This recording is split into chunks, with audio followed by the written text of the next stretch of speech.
নির্বাচনের সময় যত ঘনিয়ে আসছে, বিএনপির ভেতরে সংকট ততই প্রকাশ্য হচ্ছে। দলীয় প্রার্থীর বিরুদ্ধে দাঁড়ানো বিদ্রোহীদের বহিষ্কার করেও পরিস্থিতি নিয়ন্ত্রণে আনতে পারছে না দলটি। কেন্দ্রীয়ভাবে একাধিক আলোচনা, মনোনয়ন প্রত্যাহারের সুযোগ ও কঠোর বার্তা সবকিছু সত্ত্বেও বিদ্রোহের আগুন নিভছে না, বরং প্রায় অর্ধশতাধিক আসনে এই বিদ্রোহ হয়ে উঠছে বিএনপির জন্য সবচেয়ে বড় রাজনৈতিক চ্যালেঞ্জ। দলীয় সূত্র বলছে, অন্তত ৭২ জন বিএনপির গুরুত্বপূর্ণ নেতা স্বতন্ত্র প্রার্থী হিসেবে মনোনয়নপত্র জমা দিয়েছেন।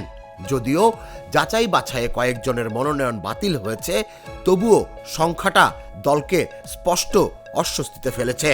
অনেক জায়গায় দলীয় প্রার্থী মাঠে নামার আগেই নিজের দলের আরেক প্রার্থীর মুখোমুখি হতে হচ্ছে বিএনপিকে।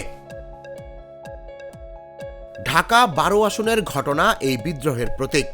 মহানগর উত্তর বিএনপির সাবেক আহ্বায়ক সাইফুল আলম নীরব প্রথমে দলীয় মনোনয়ন পেলেও পরে জোটের স্বার্থে আসনটি ছেড়ে দেয়া হয় বিপ্লবী ওয়ার্কার্স পার্টির সাইফুল হককে।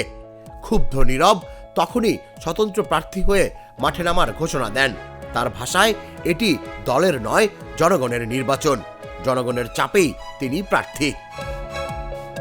এমন চিত্র শুধু রাজধানীতেই নয়, পটুয়াখালী ৩ সহ বিভিন্ন আসনে জোট সঙ্গীদের প্রার্থীর বিরুদ্ধে স্থানীয় বিএনপি নেতাকর্মীদের প্রকাশ্য বিরোধ দেখা যাচ্ছে। বহিষ্কৃত অনেক নেতা বলছেন, জনগণের সমর্থন উপেক্ষা করে রাজনীতি করা তাদের পক্ষে সম্ভব নয়। শৃঙ্খলা ভঙ্গের দায়ে ইতোমধ্যেই ৯ জন নেতাকে বহিষ্কার করে কঠোর বার্তা দিয়েছে বিএনপি। তবে ব্রাহ্মণবাড়িয়া ৬ আসনের আব্দুল খালেক ছাড়া উল্লেখযোগ্য কোনো বিদ্রোহী সমঝোতার পথে হাঁটেননি। পরিস্থিতি সামাল দিতে দলের চেয়ারম্যান তারেক রহমান নিজেই বিদ্রোহীদের সঙ্গে কথা বলছেন।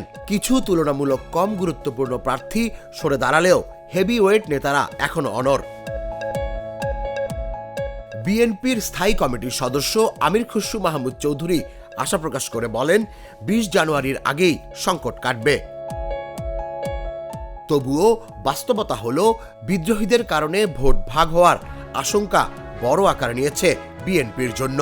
এখন প্রশ্ন হলো, এই অভ্যন্তরীণ বিদ্রোহ সামলে শেষ পর্যন্ত বিএনপি কি ঐক্যবদ্ধভাবে নির্বাচনের মাঠে থাকতে পারবে, নাকি ঘরের শত্রুই হয়ে উঠবে সবচেয়ে বড় বাধা?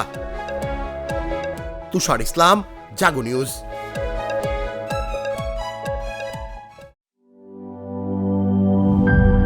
গ্লিটারের টুইন লেমন ও অ্যান্টিব্যাকটেরিয়াল ফর্মুলা বাসনকে চকচকে জীবাণুমুক্ত করে আমাদের দেয় গ্লিটার গ্যারান্টি।